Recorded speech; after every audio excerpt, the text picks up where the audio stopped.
I discovered something terrifying when I was taking medicine. The sticker on the bottle seemed a little strange, so I tore the label off and found that the drug name was something I didn't recognize, and it was marked with my mother's name, Annie. At night, my mom, as usual, brought the medicine to me. She didn't leave the room until she watched me finish it, but this time she didn't know. I only pretended to swallow it. When Annie fell asleep, I moved my wheelchair to the computer. I wanted to look up the drug information online, but the home internet had been cut off by Annie. That made me even more suspicious of her. Since childhood, I've been extremely prone to illness. Besides constant skin allergies, I also suffered from life-threatening asthma and diabetes. With muscle atrophy in my legs, I could only move around with assistance for life that made me like a medicine jar. I took more pills every day than meals. I was raised in a single-parent family. Only my mother could take care of me. Fortunately, she was a strong woman, balancing her work while raising me. She even never let my schooling fall behind. I wanted to get into university with my own effort, but for years, I never received an admission letter. One day, I couldn't resist temptation and stole candy from the jar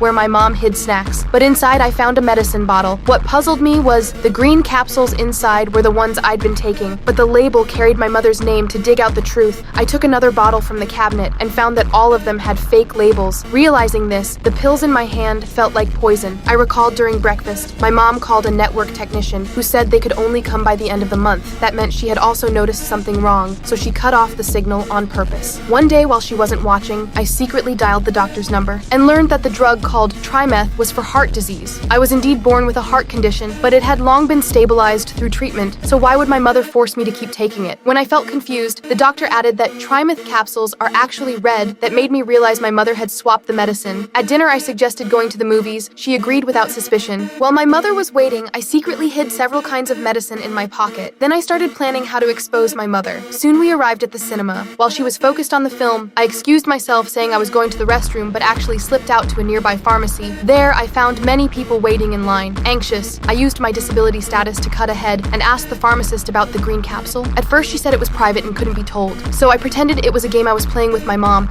that I could only win if I found out the medicine info. The clerk believed me. She said the green capsule was veterinary medicine, mainly for treating leg diseases in animals. If humans took it, their leg nerves would be damaged. Long-term use would cause paralysis of the lower body.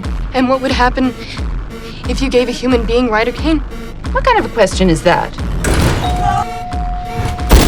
When I saw my mother arrive, I was terrified. The stress triggered my asthma. I gasped for breath, unable to speak. Mom ordered the onlookers to leave, and then, horrifyingly, she pulled out a syringe and injected me directly. My consciousness quickly faded, and I collapsed into unconsciousness in the pharmacy.